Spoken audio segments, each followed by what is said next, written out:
नमस्कार मित्रांनो, स्वागत आहे तुमचं आमच्या चॅनलवर। आज आपण एक महत्त्वाचा विषय घेणार आहोत, तो म्हणजे कर्ज घेणं चांगलं की वाईट आणि जलद कर्जमुक्तीचे नियोजन व उपाय। चला तर मग सुरुवात करूया। मित्रांनो, मध्यमवर्गीय माणसाची किंवा आपण जर कर्मचारी असाल तर एक समस्या नेहमीच राहिलेली आहे की आपण कर्ज घ्यायचं की नाही घ्यायचं, आणि कर्ज घेतल्याशिवाय आपले बरेचसे कामं होत नाहीत। परंतु पुढचा प्रश्न असा की हे कर्ज फेडायचं कसं, या कर्जाचं नियोजन कसं करायचं, चांगलं कर्ज कोणतं, वाईट कर्ज कोणतं आणि कशा प्रकारे हे सर्व काही हँडल करायचं। तर मित्रांनो, अत्यंत महत्त्वाचा विषय आहे। आपण जर चॅनलवर नवीन असाल तर चॅनलला सबस्क्राइब करायला विसरू नका।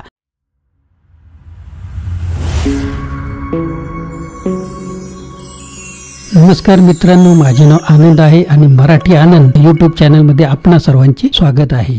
चला आता सुरुवात करूया, एका मुद्द्याला आपण जाणून घेऊया। तर मित्रांनो, सुरुवातीला पाहूया कर्ज म्हणजे काय। तर कर्ज म्हणजे एक आर्थिक साधन आहे जिथे एक व्यक्ती, संस्था किंवा व्यवसाय दुसऱ्या व्यक्तीकडून, संस्थेकडून किंवा बँकेकडून ठराविक कालावधीसाठी एक निश्चित रक्कम घेते। कर्जाची परतफेड ठराविक व्याजदरासह केली जाते। कर्जाची वेगळे प्रकार आहेत, जसे की वैयक्तिक कर्ज, गृह कर्ज, शिक्षण कर्ज, वाहन कर्ज, व्यवसाय कर्ज।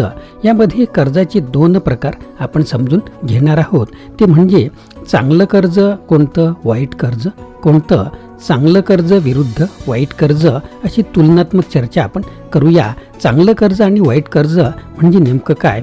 चांगलं कर्ज म्हणजे काय? गृह कर्ज, घर खरेदीसाठी घेतलेलं कर्ज, घराची किंमत वाढल्यामुळे हे एक गुंतवणूक म्हणून काम करू शकतं। शिक्षण कर्ज, उच्च शिक्षणासाठी घेतलेलं कर्ज, ज्यामुळे भविष्यात चांगली नोकरी मिळण्याची शक्यता वाढते। आता वाईट कर्ज म्हणजे काय आणि ते कोणतं आहे? तर क्रेडिट कार्ड कर्ज, उच्च व्याज दराने घेतलेलं कर्ज, ज्यामुळे आर्थिक ताण वाढतो। फालतू खर्चासाठी घेतलेलं कर्ज, ज्या कर्जामुळे उत्पन्न किंवा संपत्ती निर्माण होत नाही। आता आपण पाहूया जलद कर्जमुक्तीचे नियोजन कसे केले पाहिजे। तर याबद्दलचे महत्त्वाचे मुद्दे आपण पाहूया आणि याचं नियोजन कसं करायचं ते सुद्धा पाहूया। बजेट तयार करा। आपले उत्पन्न आणि खर्च यांचं योग्य व्यवस्थापन करणं अत्यंत आवश्यक आहे। प्रत्येक महिन्याचा बजेट तयार करा। अतिरिक्त उत्पन्नाचे साधन शोधा। नोकरीसोबतच अन्य उत्पन्नाचे साधन शोधले पाहिजे, उदाहरणार्थ फ्रीलान्सिंग, पार्ट टाइम जॉब। प्राथमिकता ठेवा। कोणते कर्ज आधी फेडावं हे ठरवा आणि साधारणतः उच्च व्याजदर असलेलं कर्ज आधी आपण फेडलं पाहिजे। DEMPLN वापरा। तर डेबिट शोबॉल मेथड या पद्धतीत लहान कर्जे आधी फेडून मोठ्या कर्जाच्या दिशेने जा। मित्रांनो, महत्त्वाचा मुद्दा आहे DEMPLN वापरा। हा एक महत्त्वाचा मुद्दा आपण लक्षात ठेवा। कर्ज एकत्रीकरण, जर तुम्हाला विविध ठिकाणाहून कर्ज आहे तर कर्ज एकत्रीकरणाचा विचार करा, ज्यामुळे एकाच ठिकाणी कर्ज फेडणं सोपं जाईल। व्याजदर कमी करण्यासाठी चर्चा करा। बँक किंवा वित्तीय संस्थेशी व्याजदर कमी करण्याबाबत चर्चा केली पाहिजे।